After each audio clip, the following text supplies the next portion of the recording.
vou dar início à aula aí do processo do trabalho. Aí, reforma trabalhista e descontinuização do direito processual. Aos meus alunos aí, uma boa noite, é um prazer estar com vocês. Opa, o professor entrou. E aí, professor, boa noite.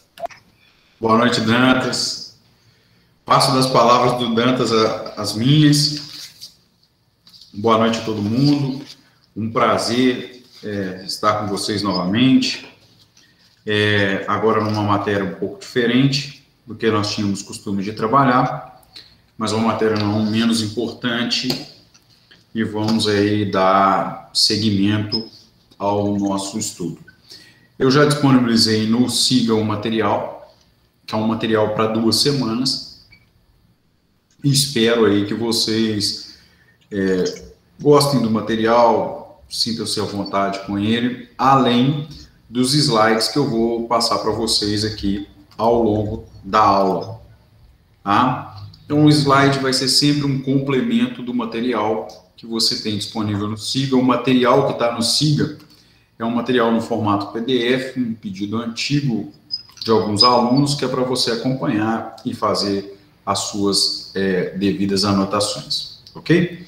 Eu, mais uma vez, peço que me dê um retorno, Lavínia, Letícia ou qualquer outro aluno, se a minha conexão está perfeita e se eu tenho, o meu áudio está com algum ruído, se vocês me ouvem e me veem com tranquilidade. Tudo ok?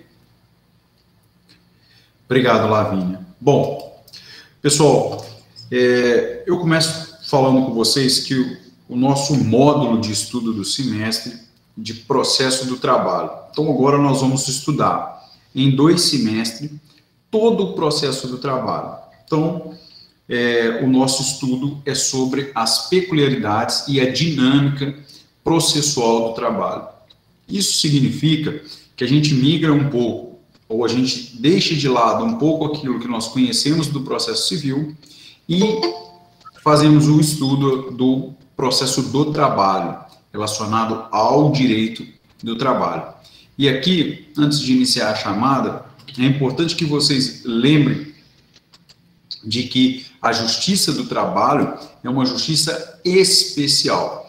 Então, no ramo processual, dentro do organograma do Poder Judiciário, nós temos as justiças que nós consideramos a via ordinária e aquelas que são as justiças especiais. Então, nós temos de um lado a justiça comum e do outro a justiça especial.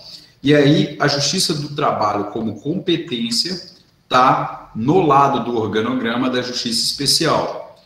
Inclusive, lembrando a vocês que pela via recursal, nós vamos, dentro de uma sequência desse organograma, nós temos o 1º grau, que são as varas do trabalho, o 2º grau, que são os tribunais regionais do trabalho, o 3º grau, que é o Tribunal Superior do Trabalho, e, em alguns casos extraordinário, o Supremo Tribunal Federal, como sendo o último ponto aí da escala dos graus de jurisdição.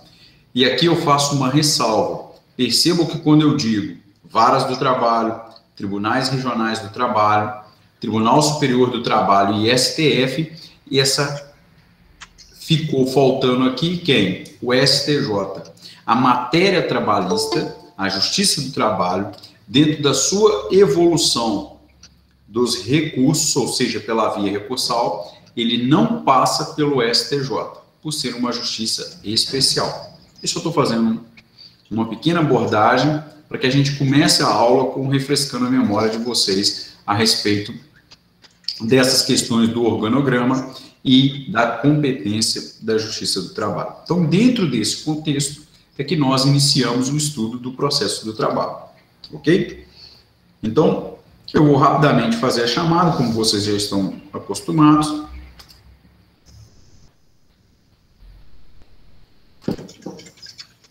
Bruna de Oliveira Mendonça, Caroline Michelito, Eduarda Barbieri, Elimar, Fernando de Souza, João Vitor,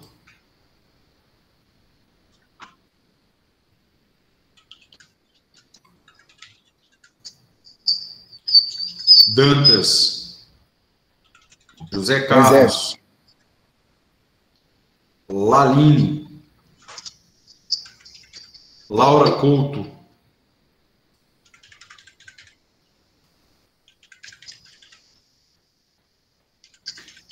Lavínia, Letícia Castro, Lucas Martins Schiavon,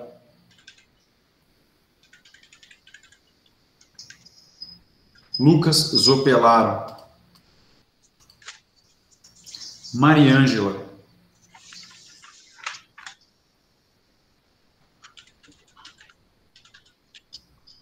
Natália Teixeira Marciano, Rodrigo Rocha, Shirley,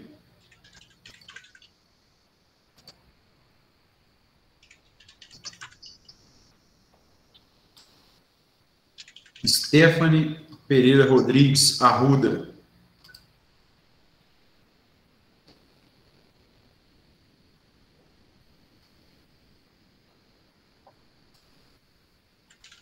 Presente, tá, Bruno? A minha mensagem não foi.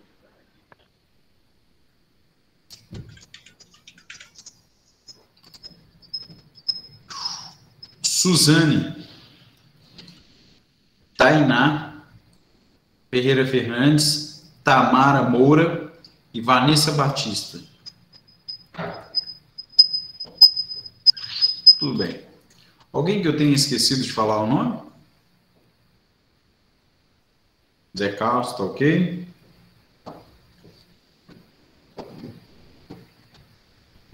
Elimar?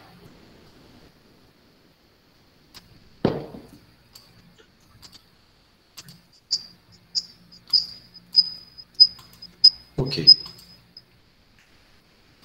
Bom, chamada feita, tudo aqui bem resolvido. Vocês estão vendo aqui o material. Então, a gente dá seguimento. O que eu separei para vocês hoje, pessoal? E aí eu vou precisar, hoje, que vocês façam anotações. Então, é importante que vocês façam uma anotação daquilo, ou tome nota daquilo que eu passar para vocês. Então, nós vamos precisar muito que vocês façam anotações. Então, eu vou pedir ao Dantas... O Dantas, se não me engano, Fernando de Souza, está com o microfone ligado, não é o Dantas, não. Obrigado, Fernando. Eu vou pedir a vocês que procedam com as anotações. Por quê? Nós vamos ter o processo do trabalho em 2 semestres, e aqui eu quero começar aquilo que eu falo para todos os alunos. O ramo trabalhista é uma área em que você tem uma grande atuação, mas que são poucos os especialistas. Posso dizer a vocês que numa cidade vamos pôr aqui, 100 mil habitantes, você vai encontrar, em algumas cidades desse porte, 2 ou 3 advogados que são especialistas no processo do trabalho. Não advogados que atuam na área do trabalho, por exemplo. Já por outra perspectiva, nós temos excelentes concursos da área trabalhista. O juiz do trabalho tem o patamar de juiz federal e você tem o Ministério Público do Trabalho, que é responsável aí dentro das funções do Ministério Público na Justiça do Trabalho, os inquéritos de natureza civil, a ação civil coletiva, a ação civil pública.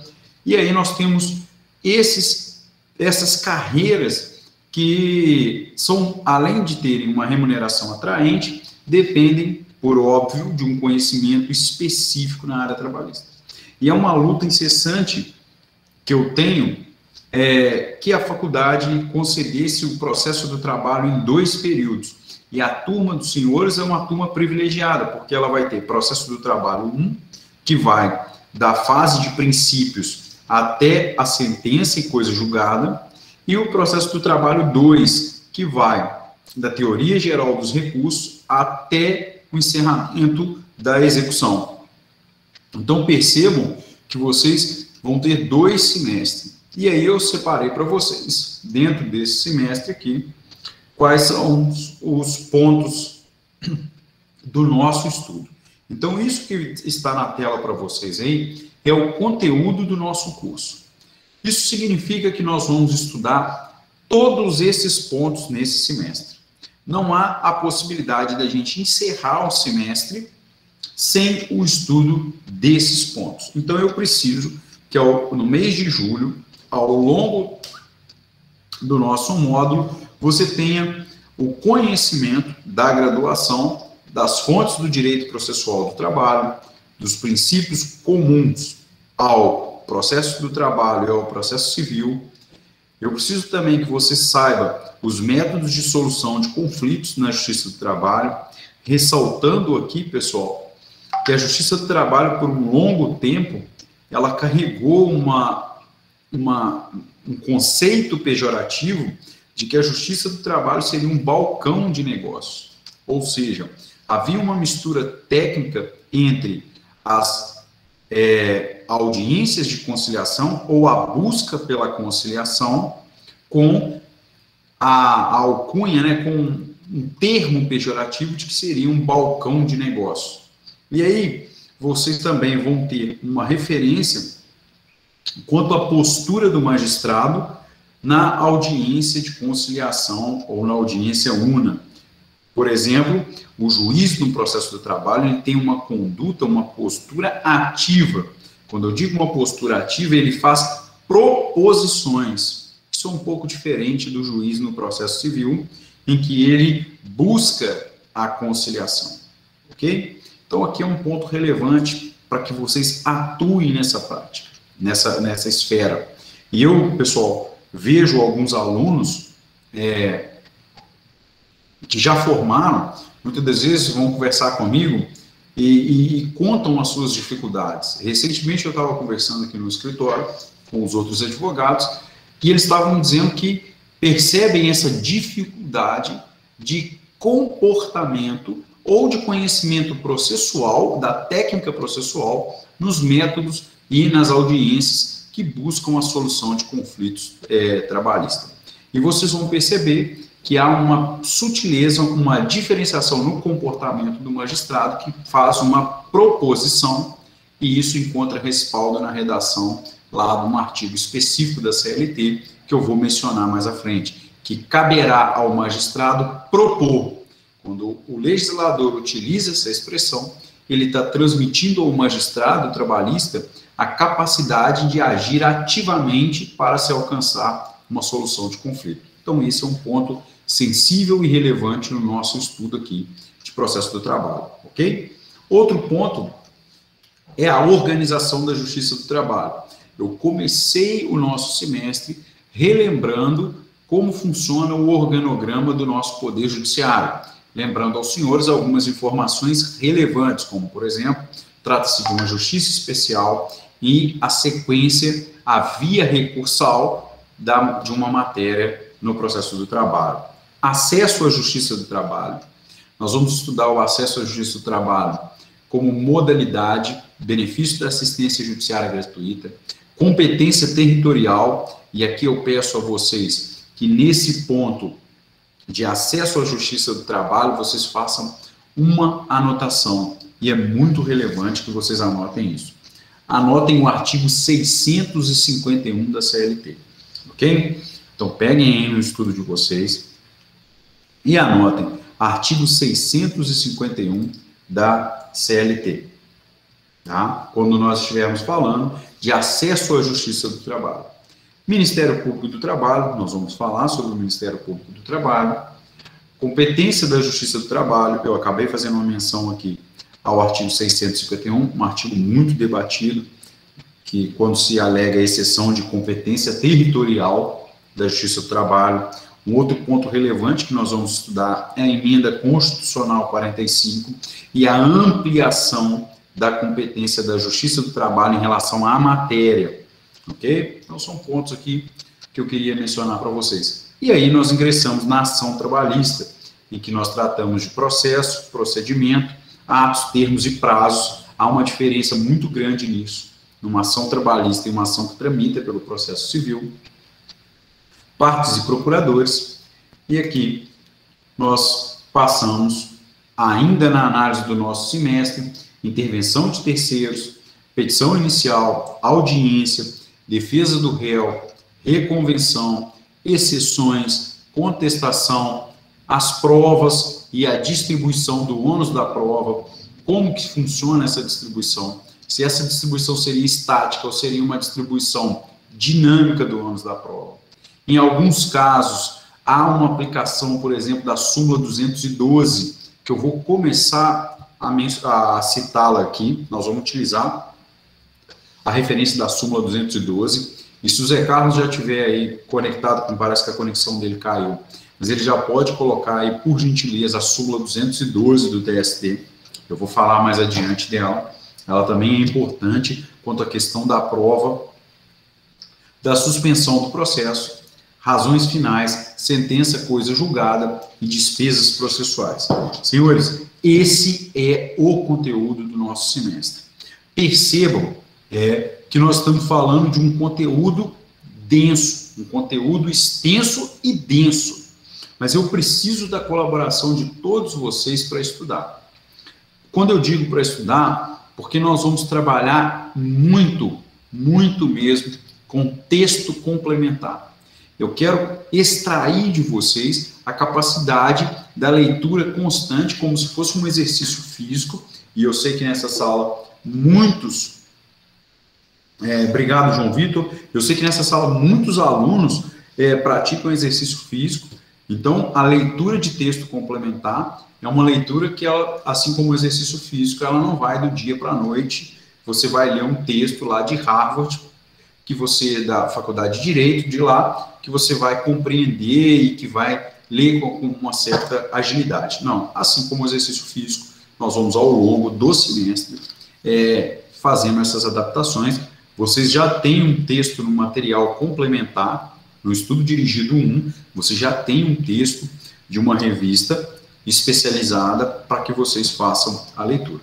Tudo bem? Eu abro aqui para alguma manifestação, peço que possa ser por áudio, se alguém se sentir à vontade. Alguma dúvida em relação... eu só estou pontuando o conteúdo. Pessoal, alguma dúvida em relação ao conteúdo?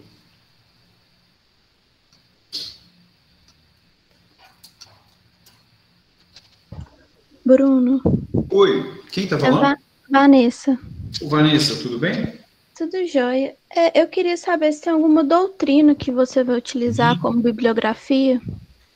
Vou mencionar agora, tá? Eu trabalho sempre com duas doutrinas.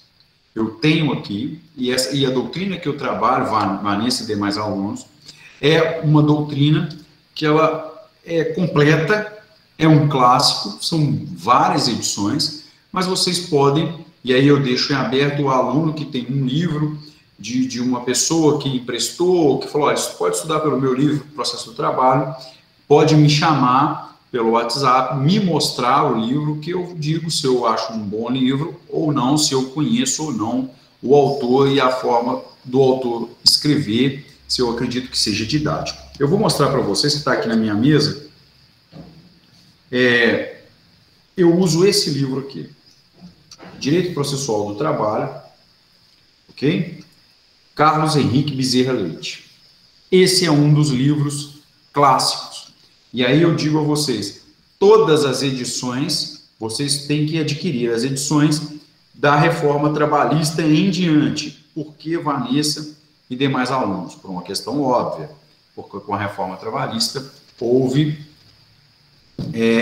uma mudança significativa na consolidação das leis trabalhistas.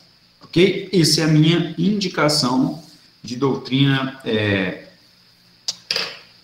obrigatória, né? Lembrando a vocês, Vanessa e demais alunos, que esse livro aqui, ele tem todo o processo do trabalho. Ele é um manual e ele tem todo o processo do trabalho, o que significa que você vai utilizar o mesmo livro por 2 semestres. Não é volume 1 e volume 2, ok? Então, isso é uma informação. Outra informação relevante... Qual o nome do autor, Bruno? Oi?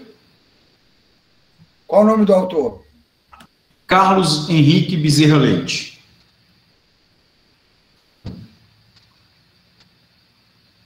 Se vocês quiserem uma outra indicação, eu indico também curso de Direito Processual do Trabalho, do Maurício Godinho. Ok? Você também pode, é um excelente livro, da mesma linha do Carlos Henrique Bezerra Leite, tá? E eu também indico, tá joia? Então, para quem quer, Maurício Godinho Delgado, tá? Também um manual de curso de Direito do Trabalho, curso de Direito Processual do Trabalho. Ok? Tudo bem, pessoal? Quanto à bibliografia, eu tenho esse livro em PDF. Posso também disponibilizar para alguém, se também que é até uma edição mais atualizada do que essa aqui, que eu estou usando, tá? Porque alguns alunos têm o hábito ou conseguem estudar o arquivo PDF. Eu, particularmente, não consigo. Tudo bem? Mais algum ponto, pessoal, que vocês queriam que eu mencionasse? Lavínia, eu vou pedir o seguinte, Letícia, Lavínia, manda para mim um e-mail me pedindo isso, que eu encaminho para vocês, que eu até pedi para compactar, justamente para disponibilizar para os alunos. Então, eu tenho ele em PDF, para quem estuda eu tenho ele nesse formato também do Kindle, e tenho ele em PDF padrão, eu não sei como que chama, e PDF-A. Eu disponibilizo para vocês, é uma edição até mais nova, não é um livro muito barato, mas eu acredito, Vanessa, Lavínia, Letícia e quem mais interessar, que seria um investimento. Por que um investimento? Porque você vai utilizar, se for para concurso, para atuação, enfim, você utiliza para tudo, inclusive, Letícia e os alunos que têm uma preferência pelas matérias de direito de penal, de processo penal, também tem algumas partes relevantes, dependendo do concurso, por crimes ligados à relação do trabalho e à organização do trabalho, tá? Então, também é relevante nessas áreas, tá? Fica aqui a indicação, perfeito? Mais alguma dúvida nesse ponto, pessoal? Tudo tranquilo? Eu vou pedir a vocês também licença que tem um outro ponto para que a gente possa dar sequência, que esse semestre nós vamos trabalhar com um material, esse material eu fiz um compilado, eu ainda não coloquei no Siga, mas eu vou projetar aqui o material em PDF, eu gostaria muito que vocês, deixa eu só parar a minha apresentação, se alguém quiser falar alguma coisa, utilize essa mãozinha para levantar aí a mão que eu passo a palavra. Eu vou encerrar a apresentação do slide, mas já volto com ela. Eu vou passar para vocês aqui uma outra situação que nós vamos trabalhar. Esse semestre, eu tive o cuidado, pessoal, de separar as súmulas do TST. Então, vocês vão acompanhar aí agora, vai aparecer na tela, eu tenho uma sequência de súmulas que nós vamos trabalhar. Então, esse é um material, vocês vão perceber que ele segue o mesmo layout do material didático, e nós temos as súmulas nesse material. Está vendo aqui? Então, vejam, eu pontuei nossa aula de hoje, princípios. Todo mundo acompanhando aqui comigo? Me dê um feedback aqui. Todo mundo acompanhando, pessoal? Eduarda, Elimar, Lucas Schiavon, Mariângela, Lucas Opelaro. Vocês estão acompanhando o material? Estão conseguindo ver aqui? Vejam que eu separei para vocês, eu vou olhar para a tela da direita, mas eu separei para vocês aqui, ó, princípios. Então, pessoal, do nosso conteúdo de princípios, são essas as súmulas aplicadas. Tá vendo aqui? Então, eu separei princípios, súmula 214, 211 e 424. O que isso significa?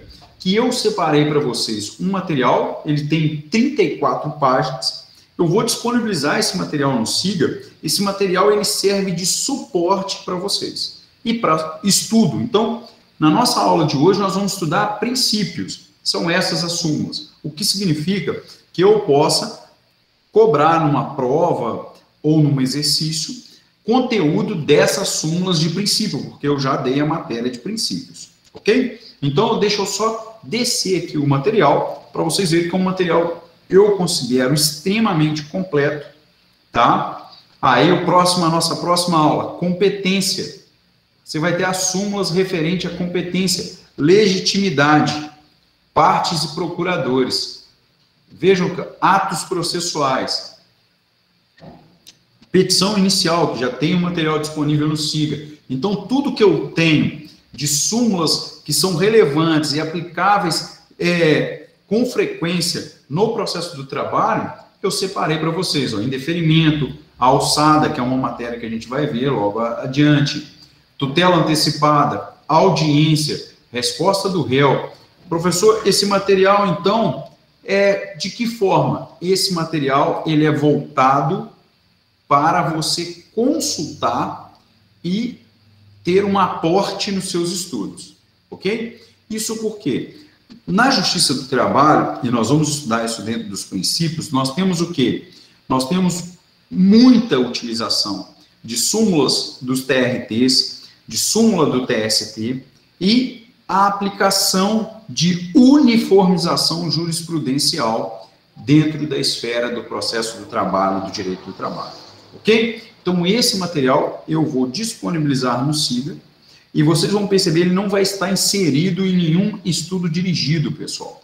Esse material vai estar disponível como um texto complementar e ele serve para consulta dos senhores. Então, você vai consultar quais são as súmulas aplicadas no caso da nossa aula de princípios, ok?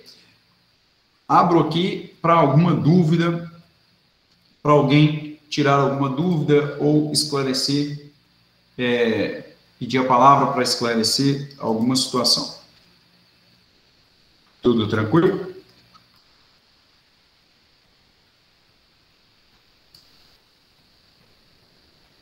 Ok?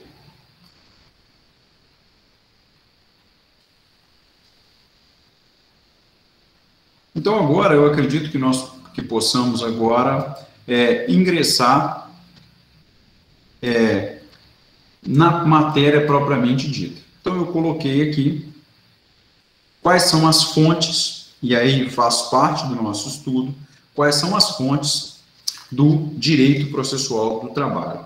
Aqui, pessoal, eu quero fazer uma importante introdução e quero que vocês prestem bastante atenção. Eu vou fazer referência ao artigo 769 da CLT, e eu pediria ao João Vitor, ou parece que o computador do José Carlos deu problema, que ele coloque para a gente o artigo 769, ou qualquer outro aluno, coloque para a gente no chat.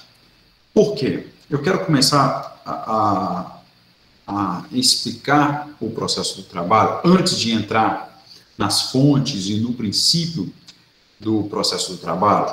Eu quero fazer uma observação seguinte. Qual a maior dificuldade que o aluno da graduação tem quando ele está diante do início do estudo do processo do trabalho? O aluno ele fica confuso, o aluno da graduação, isso gera uma confusão, se ele aplica as regras do processo civil ao processo do trabalho. E se ele aplicar, qual ou quais ocasiões ele irá aplicar? Ou se ele aplica de forma geral, ou se existe um conflito entre o CPC e as regras da CLT, se ele, qual prevaleceria. Isso eu estou dizendo a vocês que é uma percepção como professor, é o que gera maior dificuldade. Então eu começo explicando o seguinte: todas as regras processuais e todas as regras procedimentais previstas na CLT são aplicadas como referência o que está na CLT. Então, o processo do trabalho possui procedimento próprio previsto na CLT. Ok? Então, eu vou repetir. A CLT traz as regras, traz o procedimento, traz todos os princípios processuais aplicáveis ao processo do trabalho. Então, se eu estou diante de matéria relacionada a direito do trabalho, eu uso a CLT como análise do processo e procedimento do trabalho. Ficou claro isso? Então, a CLT tem autonomia e traz regras e traz procedimento aplicáveis ao processo do trabalho. No entanto,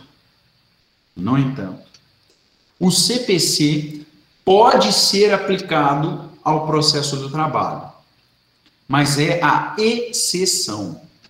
O CPC pode ser aplicado ao processo do trabalho, mas é a exceção quando ocorre essa aplicação, de forma subsidiária. Por isso que eu pedi, e a Letícia colocou o 769, que diz o seguinte: nos casos omissos, subsidiário, o direito processual comum será fonte subsidiária do direito processual do trabalho, exceto naquilo que for incompatível com as normas desse título. Então, vamos lá. Importante que da sua anotação, e eu quero que você anote isso, é um pedido, faça essa anotação. O que eu aplico quando eu estou diante do direito do trabalho, em matéria de competência da Justiça do Trabalho? A CLT, como legislação processual aplicada ao caso. O que se aplica é a CLT. Se a CLT for omissa em algum ponto, eu aplico o CPC. Mas mesmo assim, para eu aplicar o CPC, ele não pode entrar em conflito com a CLT. Então eu vou repetir. Eu aplico a CLT, ok? Somente aplicando o CPC naquilo que a CLT for omissa.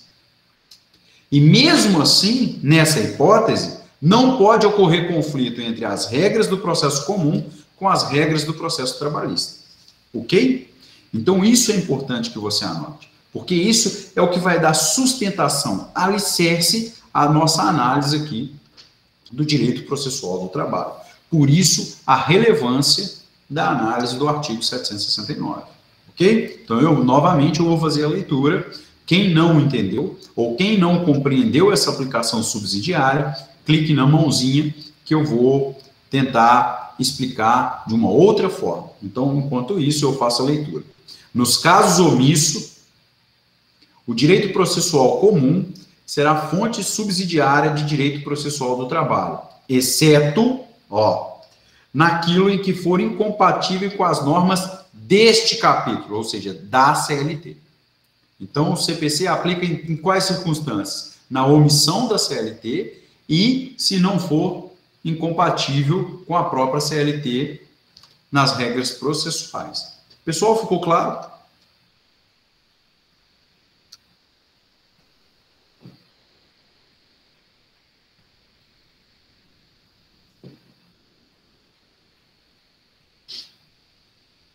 Ok? Acho que ficou tranquilo quanto a isso. Tranquilo? Bom, feitas essas referências, aí eu passo para um outro ponto. Quais são as fontes do direito processual do trabalho? Além das fontes que nós acostumamos, que é as fontes de todo o nosso direito, de toda a nossa estrutura, eu separei para vocês algumas fontes infraconstitucionais de grande relevância para o direito processual do trabalho. O que eu fiz? Eu peguei, como nós estamos falando de alunos do 8º período, eu tenho as fontes do direito processual, eu tenho as fontes constitucionais, eu tenho a CLT, eu acabei de dizer para vocês quais são as fontes que eu tenho. Eu tenho a Constituição, eu tenho a CLT, e agora você já sabe que pelo artigo 769 eu tenho o CPC de forma subsidiária. E agora eu trago mais uma fonte. Lei de Execuções Fiscais, Lei 7.701 de 88, que é a Lei de Organização dos Processos nos Tribunais. Vejam, são fontes infraconstitucionais. Lei da Ação Civil Pública, Código de Defesa do Consumidor, Estatuto da Criança e do Adolescente e Lei de Proteção à Pessoa Portadora de Deficiência Física. O que eu estou dizendo para vocês? Eu estou dizendo, senhores, eu tenho aqui como fonte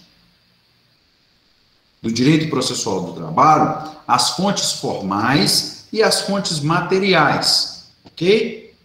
Essas são fontes que, por definição, são as mesmas fontes de todo o direito processual do nosso ordenamento. E aí eu separo para vocês algumas fontes formais diretas, porque há uma previsão em legislação infraconstitucional. Quais são elas? E aí eu retorno. CLT, não esqueçam, CLT, regra processual, CPC, subsidiária e quando há compatibilidade, Lei de Execuções Fiscais, Lei de Organização nos Tribunais dos Dissídios Coletivos e Individuais, nós vamos estudar isso um pouco para frente, Lei da Ação Civil Pública, vocês já devem ter estudado, Código de Defesa do Consumidor, ECA, e Lei de Proteção a Pessoas Portadoras de Deficiência. Essas são as principais fontes infraconstitucionais. Aqueles alunos que estão acompanhando pelo material vai perceber que tem um desenho com todas essas fontes separada e eu tenho lá o direito processual do trabalho. E eu fiz o quê? Coloquei nessa lousa digital, que é uma forma de você acompanhar com maior didática aí. Mas você vai encontrar no material tudo bonitinho, quais são as ações, quais são as fontes. Lembrando, são fontes formais infraconstitucionais. E aqui nos slides, volta um pouco o slide, eu coloco as fontes formais diretas e aquelas relacionadas aos direitos meta-individuais. Então, eu tenho direitos trabalhistas, e isso vai diferenciar muito na nossa ação. Eu tenho direitos trabalhistas que são direitos trabalhistas heterogêneos, e eu tenho direitos trabalhistas que são homogêneos, meta-individuais. E isso se aplica o Código de Defesa do Consumidor, igual provavelmente vocês devem ter estudado em algum momento isso. Ok? Então, perfeito. Eu ia pedir aqui... Eu estou falando muito rápido? Tá bom. Tranquilo, Dantas? Total. Elimar, o sim você está falando rápido e está tranquilo? Não entendi. Ok. Tá joia. Bom, dentro ainda da perspectiva dos princípios, eu coloco para vocês aqui, porque quando nós estamos estudando princípios, eu tenho vários princípios que vocês estudaram lá atrás em TGP. O princípio do contraditório, o princípio da ampla defesa. O nosso estudo aqui de princípio, pessoal, será um estudo mais aprofundado no âmbito do processo trabalhista. Não. É o seguinte, Lavínia, eu tiro a sua dúvida. Eu tenho as fontes formais. O que são as fontes formais diretas? A legislação. Qual é a fonte formal direta do processo? A Constituição. Ela é a primeira fonte, dentro de uma estrutura da pirâmide keynesiana. Então, eu tenho lá a primeira fonte. O que eu fiz é, superado esse entendimento de que a Constituição é uma fonte formal, eu passei ao quê? A explicitar as fontes formais infraconstitucionais. Dentre essas fontes formais intraconstitucionais, eu tenho a direta e a indireta. Eu fui e fiz o quê? Separei para vocês.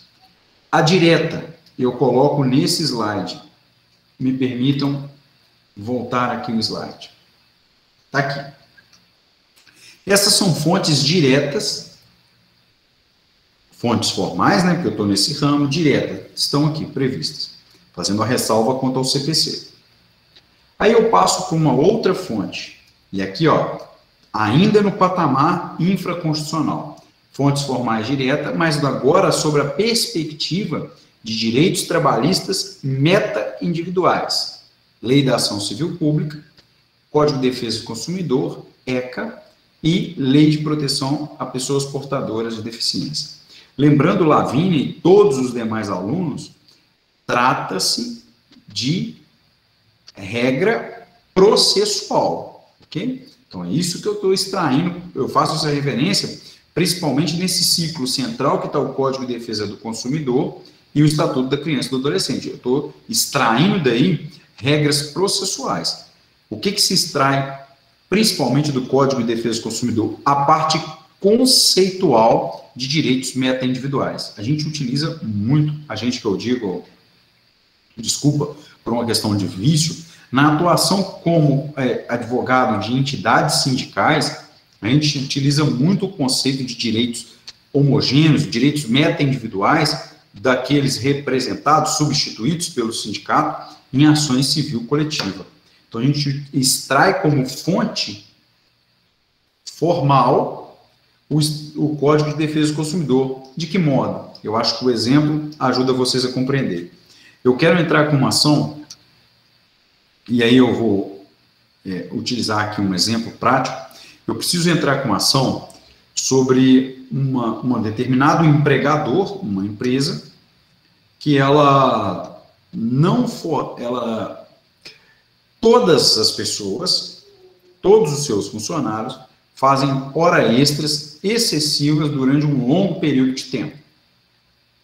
Se eu for ingressar com uma ação civil coletiva, em nome da categoria de trabalhadores pertencente a essa indústria, percebo que eu preciso definir, ao elaborar a minha petição inicial, qual fonte que eu vou extrair. Por quê? E prestem bastante atenção, porque isso é aula de princípio processual.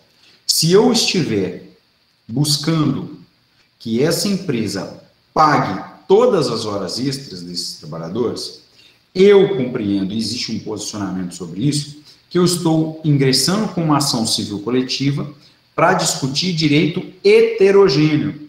Por quê? Porque cada trabalhador tem o direito a receber a hora extra proporcional àquela que ele trabalhou. Ok? Mas se eu ingressar com uma ação e a causa de pedir for que o excesso de hora extra está o quê? Prejudicando a saúde, o bem-estar e o convívio familiar desses trabalhadores, eu saio do patamar de um direito individual heterogêneo, minha perspectiva, e passo agora para um patamar de saúde, bem-estar e convívio familiar. Trata-se agora de um direito meta-individual. Como que eu fundamento sair de um direito heterogêneo e um direito que cada um, por isso heterogêneo, cada um tem o seu na sua proporção, e passo por um direito meta-individual. O CDC traz a definição daquilo que seria os direitos meta-individuais. Então, a gente tira da fonte do Código de Defesa do Consumidor para fundamentar um princípio processual trabalhista.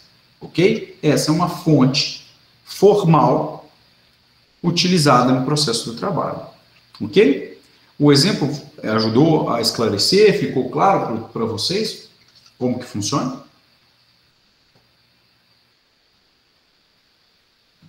Ô Bruno, dá só mais uma explicação aí, que eu dei uma voada aqui, que a minha internet está muito ruim. Sim. O que eu estava dizendo é que eu tenho a perspectiva, de um lado, da busca pelas horas extras.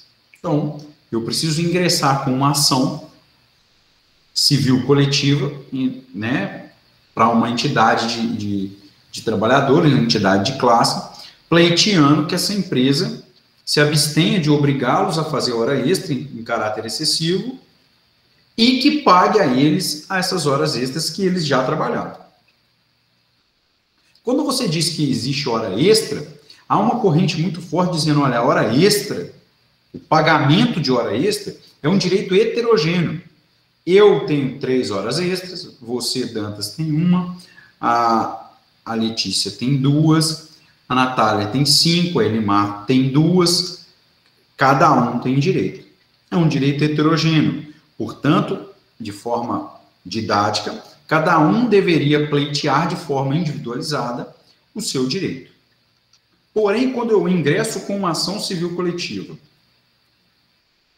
e fundamento que, na verdade, o que está em jogo não é aquela hora extra trabalhada, mas sim a saúde de todos, mas sim o direito do convívio familiar de todos. Veja que eu migrei de um direito heterogêneo, em que cada um dos alunos citados tinha uma determinada hora a receber, e passo agora a um direito meta-individual. O que significa isso? Todos nós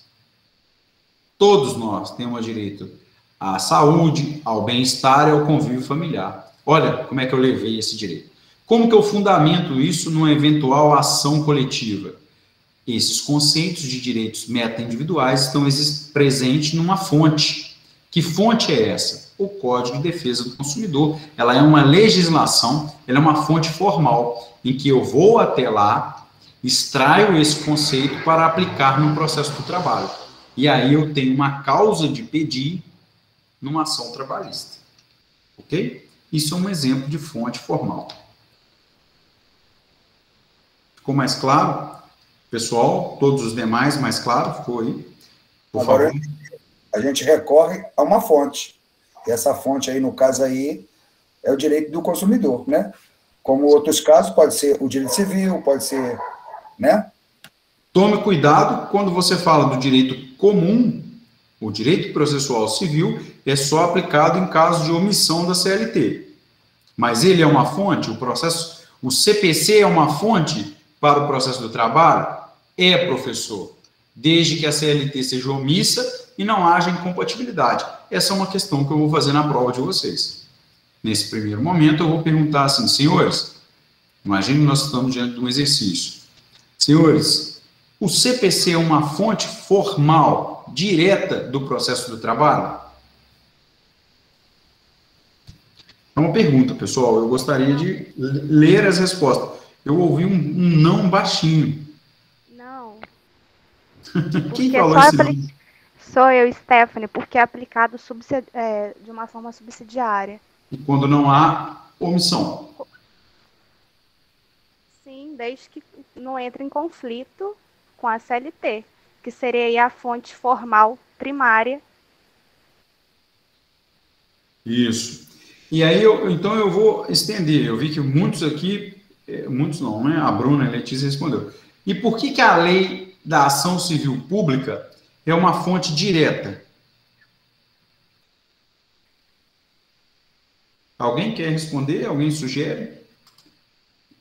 Por que ela seria uma fonte direta? Podem abrir o microfone, por gentileza?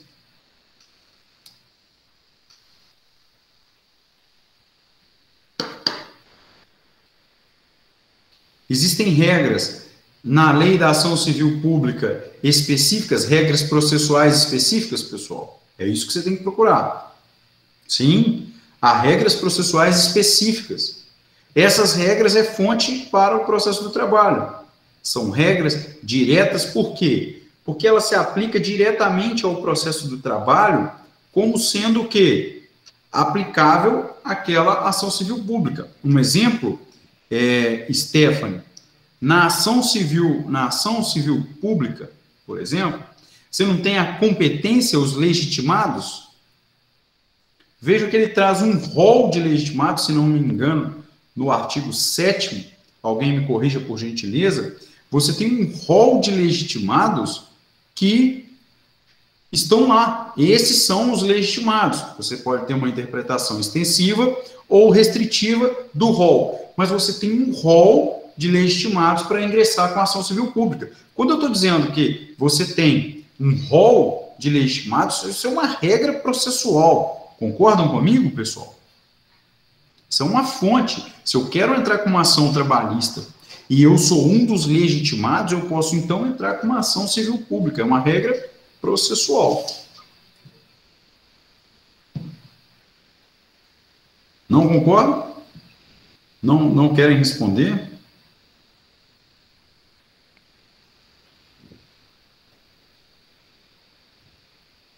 Senhores?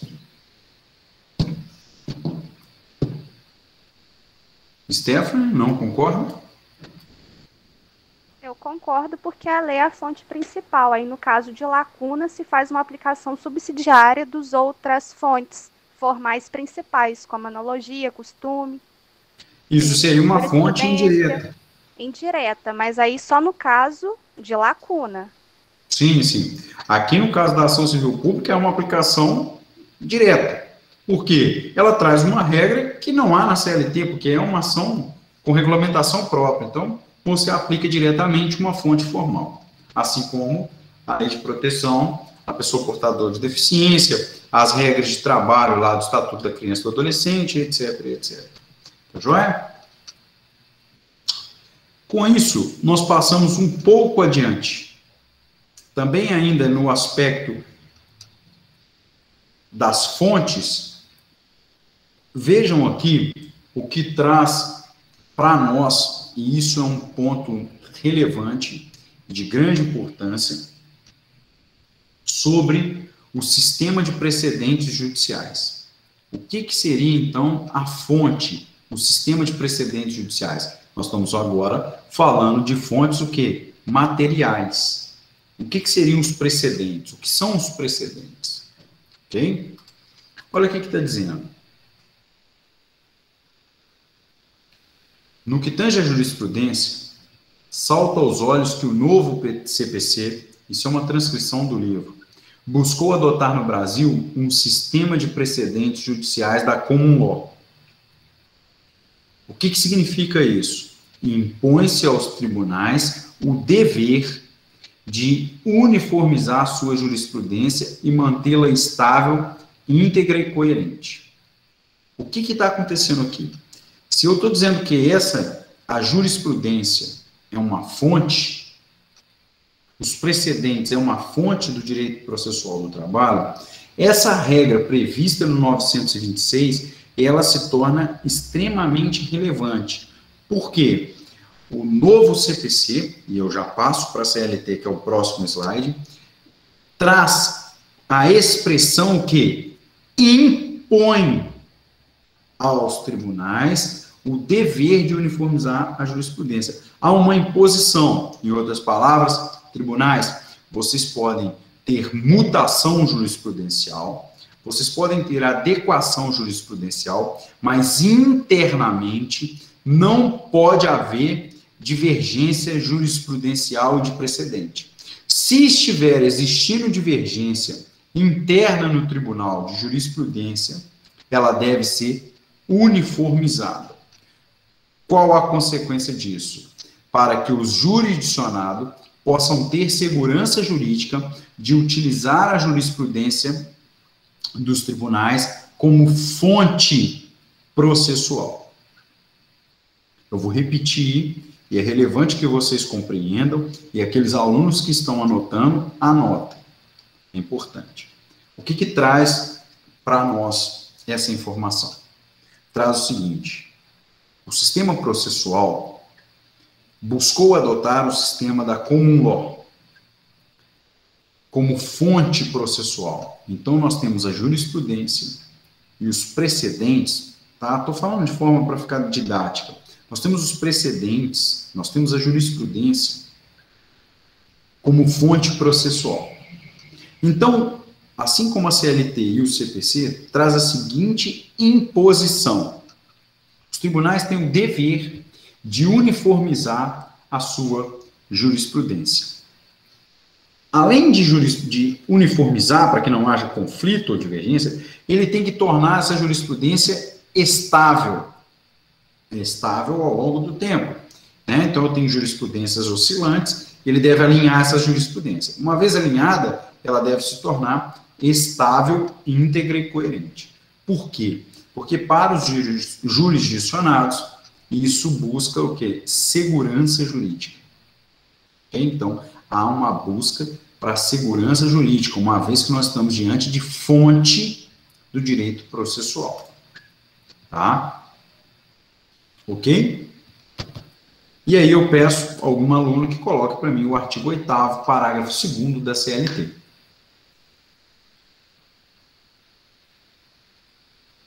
Ficou clara essa explicação?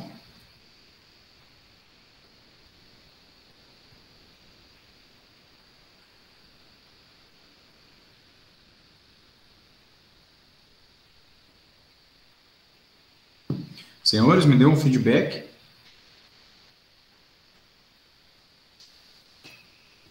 Por gentileza. Elimar ainda continua falando muito rápido?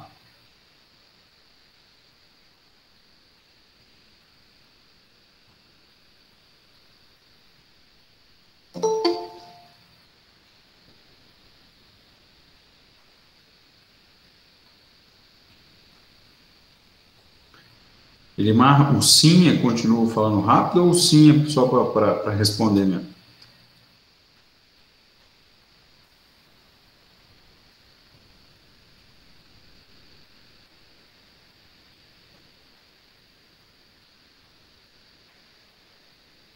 Continua falando rápido.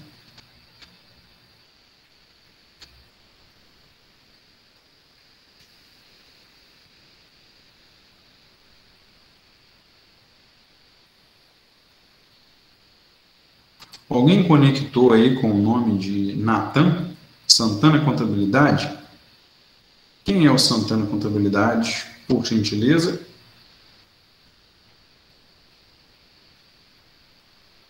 Ah, você estava conectado com o Fernando, caiu, você conectou novamente, né, Fernando?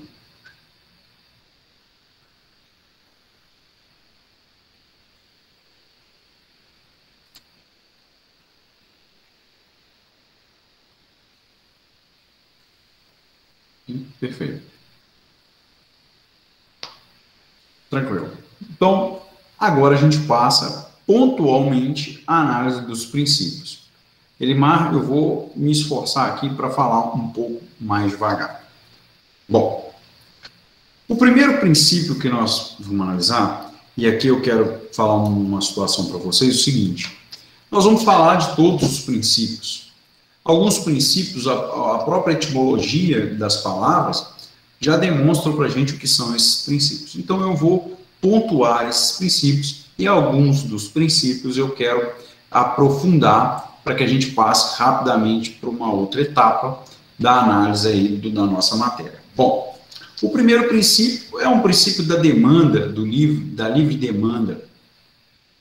E esse princípio, ele diz o seguinte: ora, não há demanda se não há o livre exercício do direito de ação, o que significa que não há demanda sem autor, ok? Então, isso é um princípio basilar, é um princípio comum ao direito processual, seja ele o direito processual comum, ou seja ele o direito processual do trabalho, que é o objeto nosso de estudo, e eu não vejo nenhuma observação a acrescentar em relação a isso. O importante está lá no artigo 2º, né, sobre o impulso oficial, uma vez que a parte rompe a inércia do Poder Judiciário, dali em diante há um impulso oficial para que o escopo do processo seja atingido. O que significa isso? Que há um exercício da jurisdição por parte do Estado.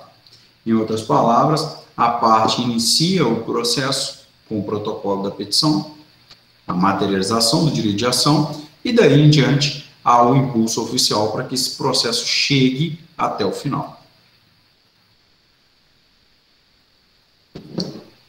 Então, nada muito a acrescentar, não há muito o que nós exemplificarmos aqui, porque é um princípio basilar. Bom, princípio da instrumentalidade também é um princípio que vocês já estão acostumados, eu vou só mencioná-los aqui. Essa primeira está aqui, ó, princípio do dispositivo ou da demanda, tá? E aqui você tem impulso oficial, vocês estão acompanhando aí no slide, e aí você tem o princípio da instrumentalidade, o princípio da impugnação específica, tá? E aí você deve se ater quando nós estivermos falando da contestação, e aqui me chama a atenção que eu acompanho um erro muito corriqueiro, que é atrair o ônus da prova. Vocês vão perceber que um dos princípios aqui, ó, é o princípio do ônus da prova. Muito cuidado, porque quando você vai impugnar de forma específica, ou seja, de forma especificada essa impugnação, no meu exemplo, uma contestação, você deve se ater quanto ao ônus da prova. Por quê? Quando você impugna de forma especificada, mas a sua impugnação traz fato extintivo, modificativo ou impeditivo do direito do autor, você está fazendo o quê? Você está atraindo o ônus da prova. Então, essa impugnação especificada pode ocorrer também com a negativa do fato.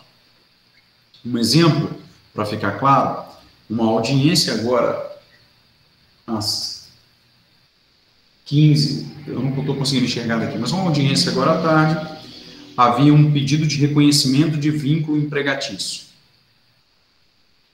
O trabalhador, a trabalhadora, pediu o reconhecimento de vínculo empregatício por 3 dias trabalhados.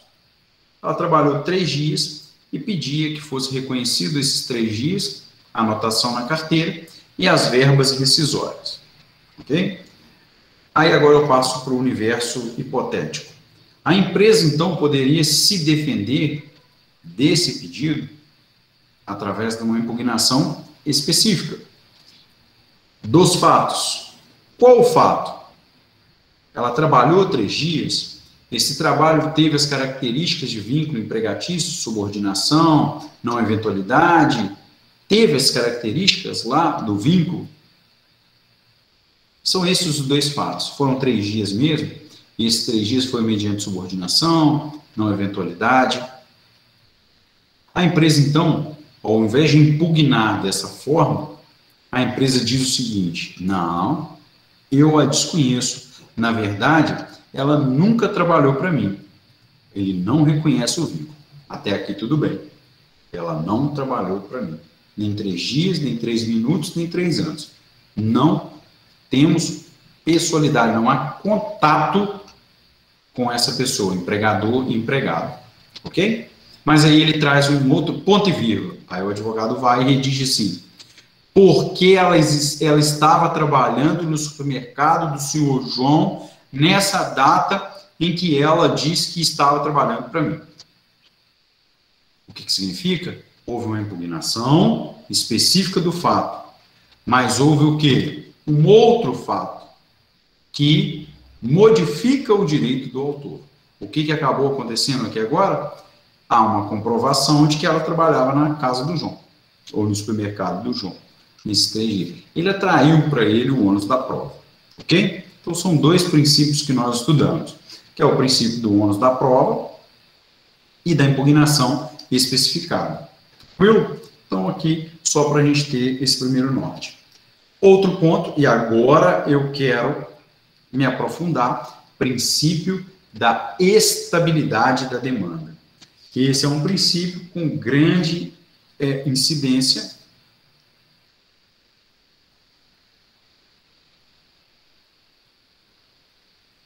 Eu não estava sabendo disso não, porque para mim ele estava aparecendo. O meu slide aqui, eu estou trocando ele toda hora. Não está aparecendo não, Bruno. Está aparecendo você no slide. É isso. Eu estou tranquilão aqui, achando que vocês estão vendo.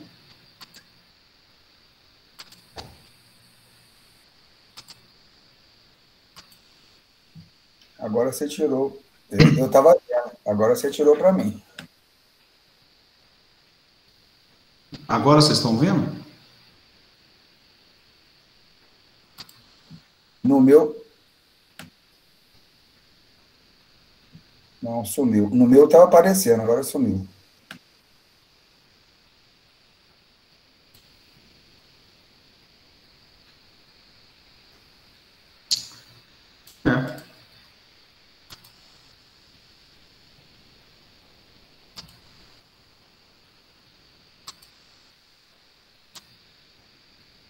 E agora?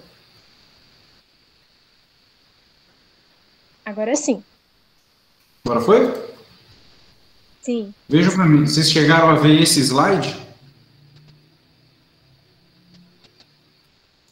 Dantas, pessoal, viram esse slide aqui?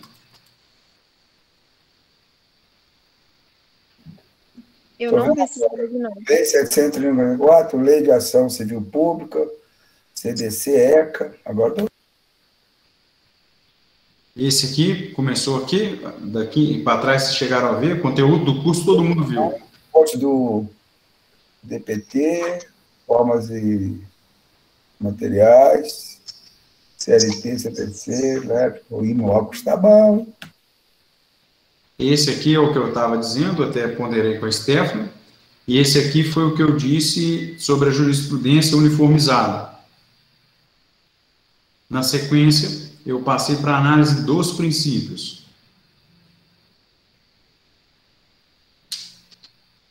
Todo mundo, esse aqui, vou rapidamente voltar nesse aqui, rapidinho.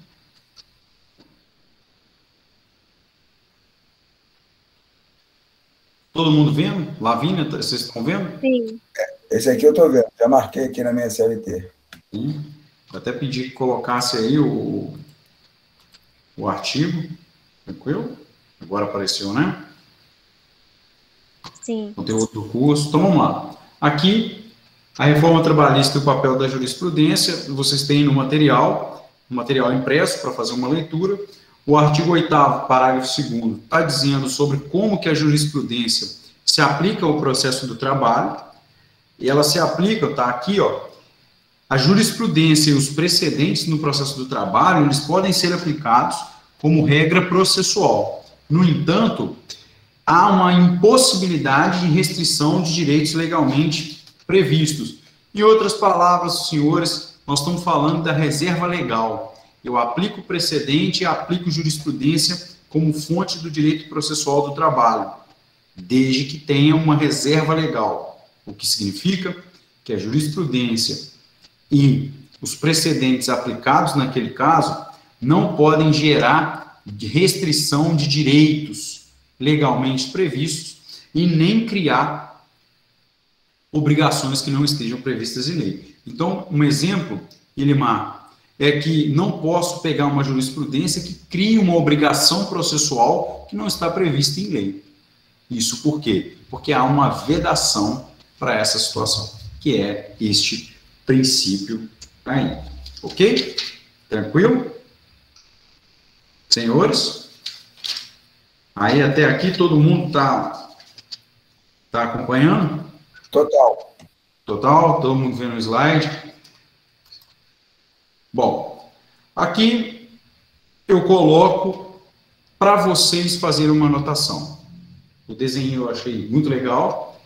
E agora é um princípio, que é um princípio da estabilidade da demanda. Esse princípio é crucial para essa nossa aula e eu vou pedir a vocês que anotem. Eu estava dizendo sobre o princípio do dispositivo da demanda, impulso oficial, impugnação especificada, eu também já disse, e acabei falando um pouco do princípio do ônus da prova. Mas eu quero fazer uma pausa e falar sobre o princípio da estabilidade da demanda, o princípio da estabilidade da lide. Prestem bastante atenção, pessoal, ao que eu vou dizer para vocês. O autor está aqui. Então, eu tenho aqui o meu lápis, marca-texto aqui, o autor. O autor, então, ele quebra a inércia, ele rompe a inércia do Poder Judiciário quando ele protocola a sua petição inicial. Então, quando que nasce o processo trabalhista? Com o protocolo da petição inicial. Do momento do protocolo da petição inicial até a citação do réu, do reclamado, então eu vou, prestem bastante atenção, eu vou delimitar nesse espaço. Eu tenho do protocolo da petição inicial até a citação, entendam, citação válida do réu. Eu tenho esse lapso temporal.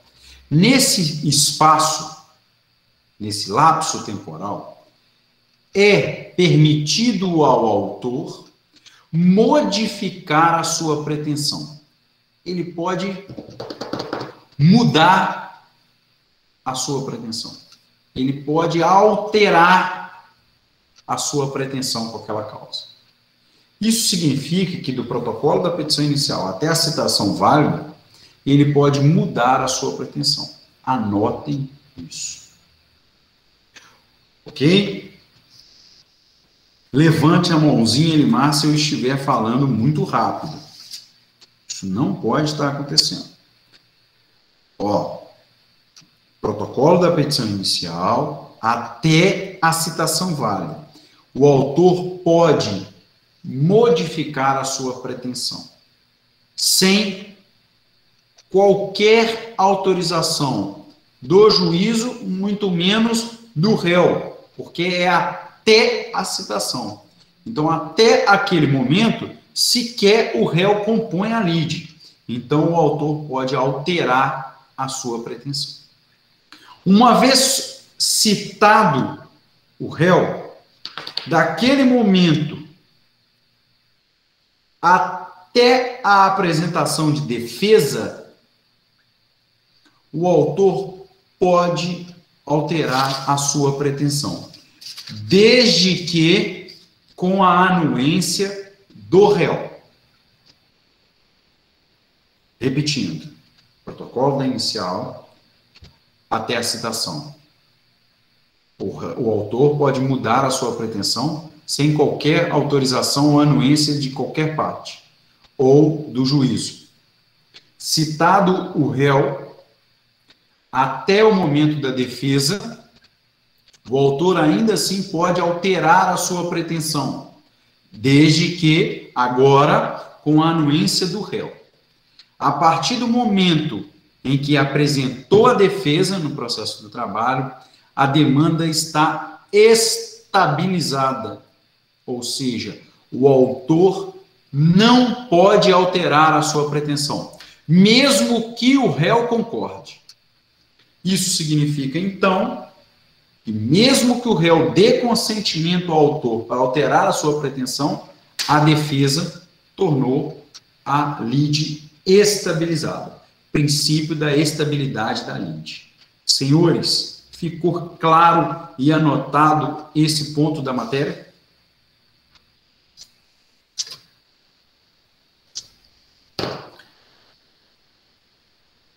Vou começar a perguntar e pedir que abra o áudio. Carol Dias, por gentileza, ficou claro? Oi, Dantas. Deixa eu perguntar. A lide, ela se estabiliza depois que? Apresentou a defesa. Ok? Então, muito cuidado, ó. Vou repetir, Letícia. Quando que ela está estabilizada? Quando o réu apresenta a defesa. Oi? Eu errei o nome de alguém? Não, você me perguntou se ficou claro, estou respondendo. Ah, Carol, agora eu vi. Agora eu vi. Entendeu, Letícia? Tem mais alunos? Cuidado, hein?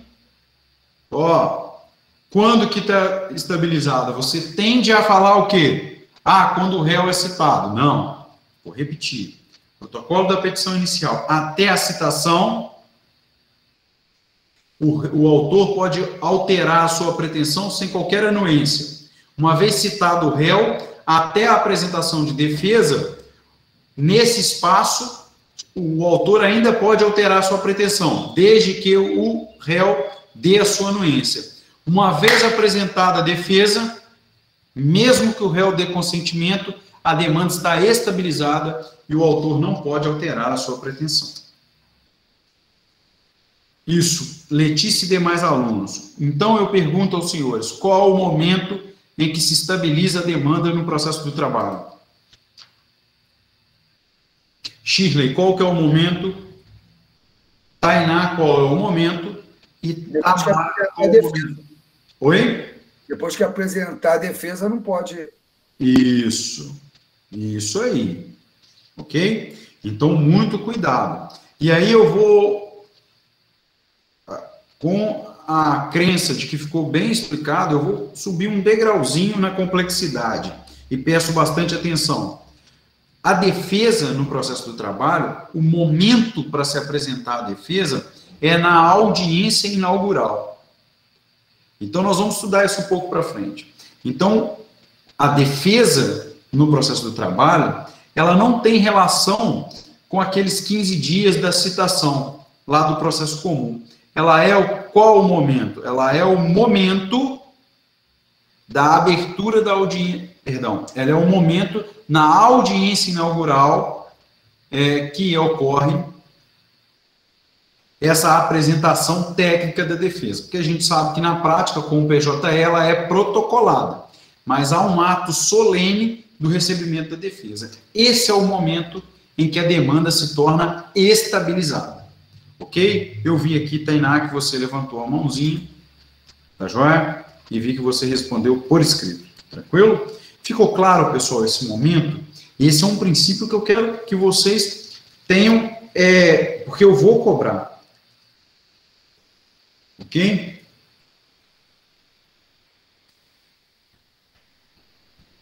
Tudo bem?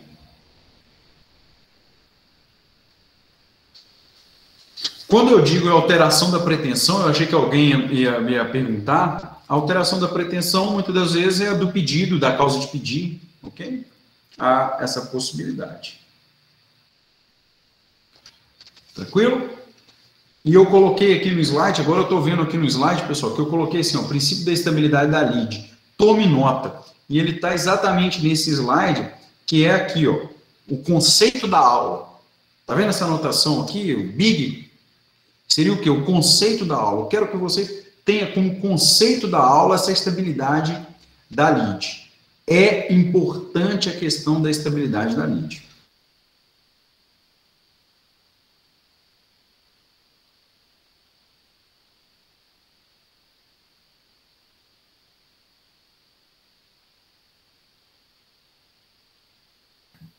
Parou por quê? Por que parou?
Parou por quê? Por que parou?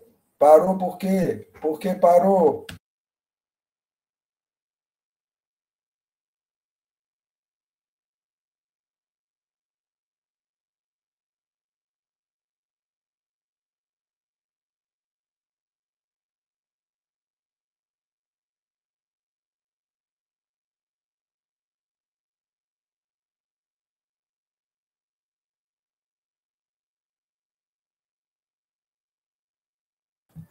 Então, gente, eu vou falar para vocês a importância do princípio da estabilidade da líder. Isso aí, Dantas. Isso aí. É porque você parou, eu continuei. Não sei o que aconteceu aqui. Parece que deu uma bugada. Ô, Bruno, me dá uma explicação aqui. Vamos lá. Entrei com a petição no Ministério do Trabalho em favor do meu cliente fulano de tal. Fiz a petição, certo? Certo. A petição, eu baseei um fato que aconteceu que prejudicou o meu cliente, certo? Certo, certo. Qual o motivo que eu tenho de acrescentar ou diminuir alguma coisa nessa petição? Já aconteceu isso com você? Já. Posso ir? Porque quando a gente está falando de pretensão, e aí eu concordo com você, a gente está falando o seguinte, o que seria alterar essa pretensão? Eu acho que é isso que você está na dúvida. Tipo assim, como que já que eu fiz a petição inicial, depois eu altero isso? Um exemplo, você ingressou com uma ação e não pediu hora extra, porque você não tinha prova da hora extra. E o ônus da prova, nas circunstâncias aqui, era do seu cliente. E aí, você entrou com a ação, depois o seu cliente disse, não, olha, eu tenho testemunha de que eu fiz aquelas horas extras. O que você faz? Você, então, vai fazer uma emenda, um aditamento da sua petição inicial. Você vai acrescentar. Você pode fazer essa alteração da pretensão? Porque, Dantas, alterar a pretensão pode ser acrescentar. Alterar a petição pode ser o quê? Reduzir o que você pediu. No meu exemplo, eu tinha pedido insalubridade, periculosidade, adicional noturno e hora extra. Mas eu não pus a hora extra porque eu não tinha prova. Quando essa prova apareceu, eu já tinha protocolado a inicial. Eu vou lá e altero a minha pretensão. De que forma? Adicionando o meu pedido de hora extra. Eu posso fazer isso? Aí você me responde, olha, professor, você pode fazer isso até a citação do réu. E após a citação do réu? Somente com a anuência dele. E depois que o réu apresenta defesa na audiência inaugural, a demanda está estabilizada e, independente se o réu concorda ou não, não vai poder ter alteração. Eu posso depois fazer outra petição pedindo essa hora extra? Quando você disse, aí o juiz está adstrito pelo princípio da congruência, o juiz só vai julgar aquilo que você pediu. Então, só haverá resolução de mérito do que você pediu. Você pode ingressar com uma nova demanda, pleiteando só a hora extra, porque ela não é objeto dessa ação. Você pode sim fazer isso. Excelente pergunta. Beleza, entendi. Eu tenho um caso prático de aditamento de alteração com a anuência do réu. Eu entrei com uma ação para um trabalhador que era caminhoneiro e eu pedia a rescisão indireta do contrato de trabalho, uma vez que a empresa não estava pagando o salário em dia. Ele me passou essa informação. Quando eu cheguei para fazer a audiência, eu conheço o advogado da outra parte, o advogado disse, olha, na verdade, não há rescisão indireta porque houve um pedido de demissão. Aí ele me mostrou o documento original. Eu fiz o quê? Eu perguntei ao meu cliente e ele confirmou esse pedido de demissão. O que eu fiz? Eu alterei a minha pretensão. Antes do recebimento da contestação, eu fui aberta a audiência, pela ordem, eu quero desistir do pedido de rescisão indireta. Nesse caso, fica uma pergunta para esse final da aula. Dependia ou não da anuência da empresa? Nesse meu exemplo. Eu vou esperar a resposta. Não, porque nessa audiência, ele, como é que diz? A outra parte não foi citada ainda. Não, nós estávamos todos para audiência. Ah, já estava para audiência. Estava para audiência, a gente estava lá Dantas, eu estava lá no fórum. O advogado me chamou e falou, doutor, faça favor. Mas a lide não estava estabilizada ainda. Estava na lide ainda. A lide não estava estabilizada. Mas eu posso fazer essa alteração? É a primeira pergunta. Se eu posso concordar. Isso, Dantas. Eu posso... Exatamente, aí está correto. Eu posso fazer essa alteração desde que a empresa concorde. Por quê? Porque a empresa já havia sido citada, mas não apresentou defesa. Ok? E foi o caso concreto. A empresa deu anuência, esse pedido apresentou desistência, não se apreciou, e o processo foi até o final em relação aos demais pedidos e causa de pedido. Ok? Ficou claro isso, senhores? Total. Princípio da estabilidade da demanda, hein? Esse é um princípio que nós devemos ter como referência. Ok? Todo mundo aí acompanhando? O pessoal me abandonou, é isso mesmo? Não, eu estou aqui. Nós temos 21 alunos aí, ninguém para dar um oi? Tainá, pelo menos um oi. Oi, Bruno. Ó, isso. Então, pessoal, ponto relevante, princípio da estabilidade da demanda, e eu vou pedir a vocês, além da Letícia e da Lavínia, me mandar um e-mail, eu vou pedir a vocês que acompanhem a aula com uma CLT daqui em diante, porque agora a gente passa a análise desse ponto dos princípios, mas a gente vai fazer um estudo muito de legislação, o que significa que você vai precisar ter em mãos a CLT. Aqueles que não têm a CLT, você pode pedir esses sites da Câmara dos Deputados para que um deputado dê uma CLT para vocês, e se eu tiver alguma CLT com promoção, CLT de bolso, eu disponibilizo para a turma de vocês aí, aviso para vocês sortearem ou quem tiver preferência. O que é importante para mim, pessoal? Essa é a nossa primeira aula, eu volto a dizer, eu vou pedir muita compreensão de vocês.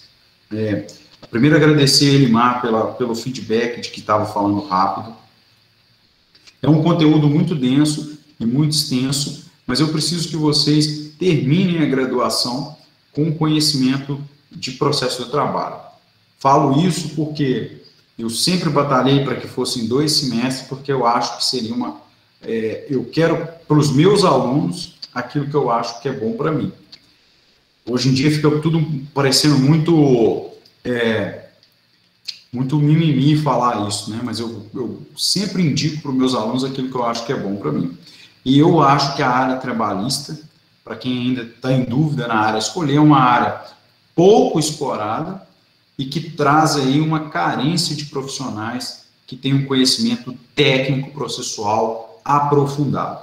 E eu me dedico a separar súmulas para vocês, artigos para vocês, para que vocês saiam da graduação e quando vão atuar na audiência ou mesmo na atuação processual, vocês tenham ali um conhecimento técnico apurado para a defesa do cliente de vocês, ou na condição de magistrado, ou de Ministério Público do Trabalho. Tá joia? Então fica aqui um pedido a vocês.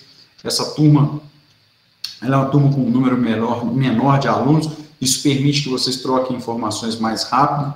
Então eu estou dizendo assim, estudem processo do trabalho, que é uma área promissora.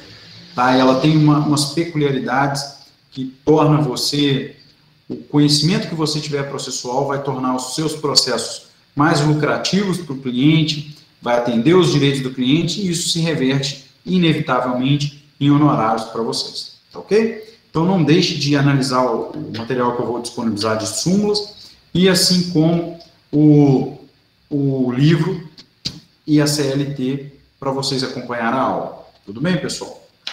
E aí, na próxima aula, me lembro de começar pela súmula 212, que já foi disponibilizada aqui. Ok? Rapidamente eu vou fazer a chamada, só para confirmar a presença de vocês, e aí os alunos que forem respondendo já estão dispensados e podem fechar o login para se preparar aí para a próxima aula. E é um prazer real revê-los, mesmo que seja remotamente, e acredito que por pouco tempo que nós vamos nos ver em aulas presenciais é aquilo que eu espero e aquilo que eu estou com saudades, tá joia? Porque é muito ruim ficar aqui no escritório sozinho. Eu ainda estou encerrando a aula.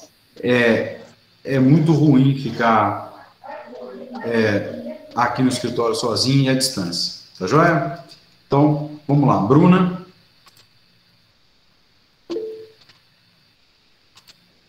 Caroline Michelito, Eduarda, Elimar, obrigado mais uma vez, Fernando, João Vitor, Jorge Luiz, Dantas, obrigado também pelas perguntas, Dantas, muito esclarecedoras, José Carlos, Laline, Laura, Lavínia, Letícia, Lucas Martins, Lucas Zopelar, Mari, Natália, Rodrigo Rocha, Shirley, que não me respondeu, Stephanie, Suzane, Tainá, Tamara e Vanessa.